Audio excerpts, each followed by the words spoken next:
Hi friends, today we're going to be doing some preptober stuff for NaNoWriMo, which I'm going to be competing in this year. I think I've been super just like stressed about writing in general because I haven't written in like 2 months because of exams and assignments and everything like that. So I need to do this video with you guys.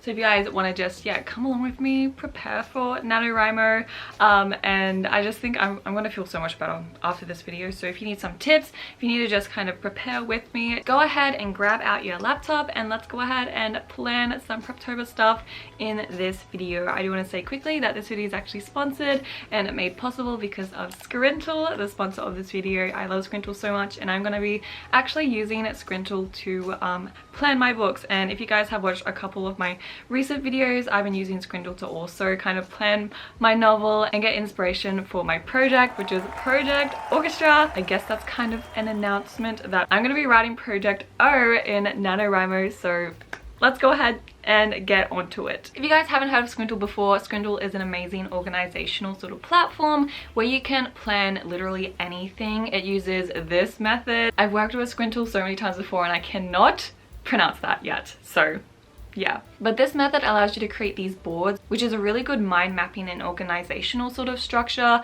method to allow you to create new ideas and get inspired by those ideas. So I kind of think about it as like ideas inspire new ideas, which it literally does. It literally does. I've been using Skrintl to plan Project O and to do some mood boards. You probably have seen a couple of my videos where I've used Skrintl before. I think right off the bat, it looks amazing. It looks so aesthetic. Look at Skrintl. Look at Skrintl. It looks absolutely beautiful. I adore it, and it does just fit my aesthetic, and it allows you to have like a blank slate to really kind of personalize, and it doesn't clutter your mind. It's a very freeing and I don't know, it's just a really nice platform. Whereas others I feel are very like cluttered. It has a lot of different little things, when Skrintl is extremely simple but extremely effective. You can use Skrintl for everyday activity, for your to-do list, for your meeting notes, for your school notes, for your exam study. Like, it can literally be used for anything, and you can create these boards in these little folders and use actually this tag function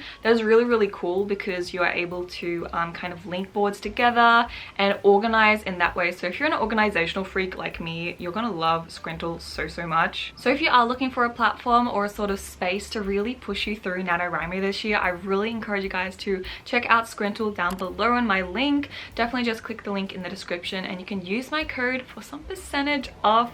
Yes, you can get some percentage off if you use this code, and you're able to sign up, get a plan, and you're able to actually use Skrintl. And if you kind of look at my other videos, I do have actual templates that I use from Skrintl. I think I have like a character or a project sort of template in order to organize your projects. So Skrintl is literally amazing. So again, definitely check out Skrintl down below, and thank you so much Skrintl for sponsoring me again. I love them so much, and I think they really truly can help you so much, especially in NaNoWriMo, which is a perfect time to try Skrintl. So yeah, let's go ahead and get on to the video where I'm gonna be planning my NaNoWriMo preptober stuff with you guys. Let's go ahead and get onto it. Okay, so here I have my Skrintl page. I have a little bit of a template. I'm not sure if I'm going to share it because it's pretty self-explanatory, but if you want me to, definitely just comment down below, and I'll definitely be open to do that. But this is just a really simple template where I just want to get all of my thoughts down on paper. Again, you can do this on a Word document, you can do this like physically if you have a NaNoWriMo like handbook or something like that, but this is a really great way to just kind of get stuff out. So here I have project, and I'm just going to be doing a Project O because that is the name of my project. Now I'm going to be going down to project description, and this is just main things. So I just clicked on there, and of course here's that little board, and I'm going to be going down here and just using a little bullet point, or I can do an ordered list, but I think bullet point's probably the best for a description. And I'm just going to be going through the sort of genre, the length of my book, and also a couple other things like chapter count and stuff like that. Okay, what else? Okay, it is actually a dual point of view. That's really important because when you think about how you're going to tell your story, and sort of just keeping in mind that I do, for example, have dual point of view. So it goes between my two characters, Alex and Lewis, which I love stories like this, so this is really exciting for me. And then lastly, let's go to chapter count, and I think if I remember correctly, it's around, I don't know, I'm gonna have to check honestly. Okay, so I just checked and it's actually chapter 21, so that's really interesting.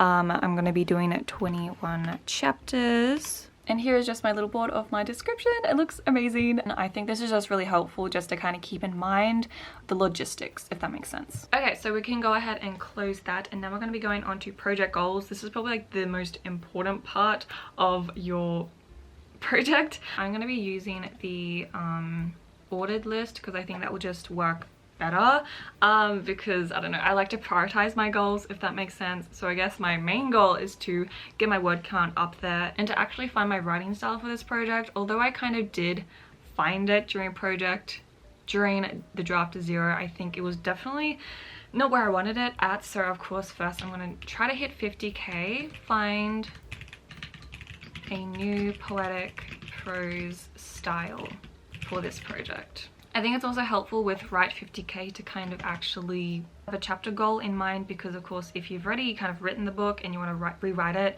getting to that chapter is actually really important, because 50k and like just word count, it doesn't go well with me. So chapters help me so much because I know what happens in those chapters. So I'm going to be actually doing, probably I want to get up to chapter 10, since that's about half of the book. And then I think thirdly, I think it's really important just to have 3 goals as a little tip, because you just want to focus on the main things.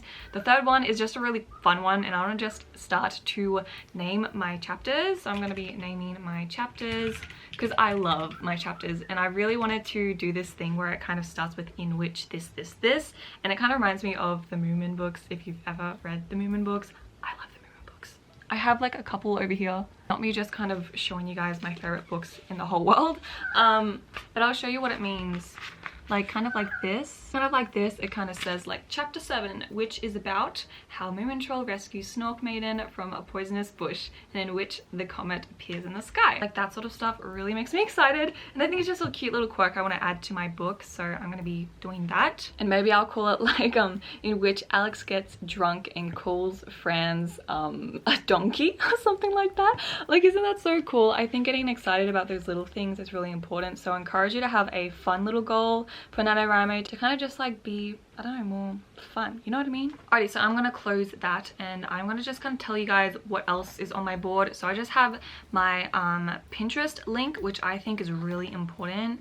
If I just click on here, it's gonna take me to my Pinterest page, which wonderful. Pinterest page, of course, you just need to tick these things off. I've already done this since I've already written my book. So if you guys haven't done this and you're wanting to start a new project, just pause the video and make your Pinterest page and link it to this board. And of course I actually have a little bit of a YouTube clip, which is a amazing playlist. I love listening to this playlist, which don't have any pauses in the playlists or the songs. So having this really helps. It's just kind of like your designated writing playlist for that project. Last but not least, we have Blurb, which is basically the stuff about your book that will make you excited to write it. Of course, like the Pinterest boards and the playlist will make you excited, but this is kind of like more of a different thing. I've already done one board, which is my mood board, and if I click this right here, I can link this to my mood board, and that kind of looks like this. It's literally beautiful. I love this mood board so much. Again, I kind of made a mood board in one of my videos. Definitely go check that out. It's up there.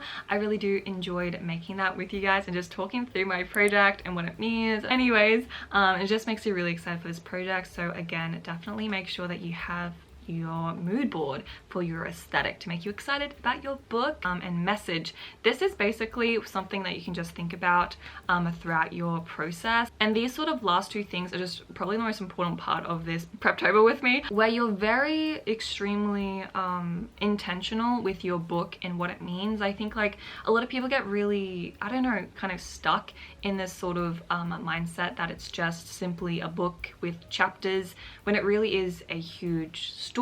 It is a story with a message, and I think losing sight of that message really does impinge on the impact and the punch of the book in every single chapter. So if you keep forgetting about the message, why you wrote the book, and maybe you can even put in this little box, like for example what made you, inspire you to create this book. So I'm gonna be talking about that in the last section of this video, and then I'm going to be filling that in at the end. So let's just spiel. Let's talk about the message of my story and the character story. And the reason why I have two particular things is because they go hand in hand. So let's spiel, baby. So I've actually shared a lot of Project O in a lot of my podcasts in the past, so that's been really fun, and I have just spilled a lot about this book. But if you guys don't know, this is kind of like a little bit of a, this is my book. This is the book I'm going to be writing in NaNoWriMo, so it's kind of like a good context to what book I'm writing and why I'm writing it. So Project O is basically a story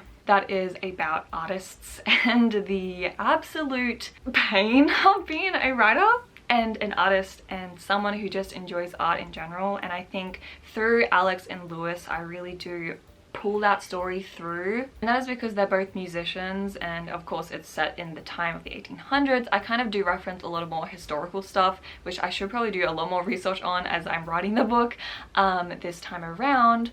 But I think it's really cool because I was able to reference the art revolution or the romantic revolution, in which I kind of use Alex and Lewis as the two main characters as the sort of anchor and the initiator, the sort of spark of that revolution, kind of before a lot of other musicians like Mozart and stuff like that. So it's really interesting in that respect. So like they're kind of like pioneers to this new world of art. If you guys don't know, I'm studying law and IR, so I'm studying like law and politics. So this is really interesting to me, and I thought that would be a cool thing where the poets did, I guess historically indeed, start the revolution through allowing these poems to be accessible to the lower classes and stuff like that. But you know, what was their muse, like who inspired them? And that was Alex and Lewis in the book. So the musicians inspired the poets, and the poets inspired the painters.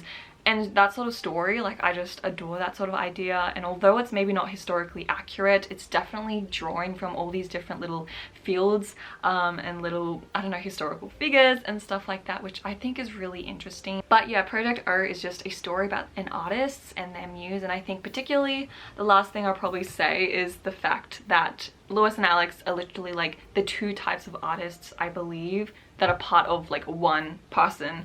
So they're kind of like the sort of manifestations of these different emotions and these sort of contrasting reasons to why we do art. So Alex was brought up as an artist. He was forced to play piano, and now he's become a conductor where the story starts. So he was basically forced into music, and in a way it's kind of like become his own coping mechanism to deal with a lot of trauma, which I show in the book, express in the book.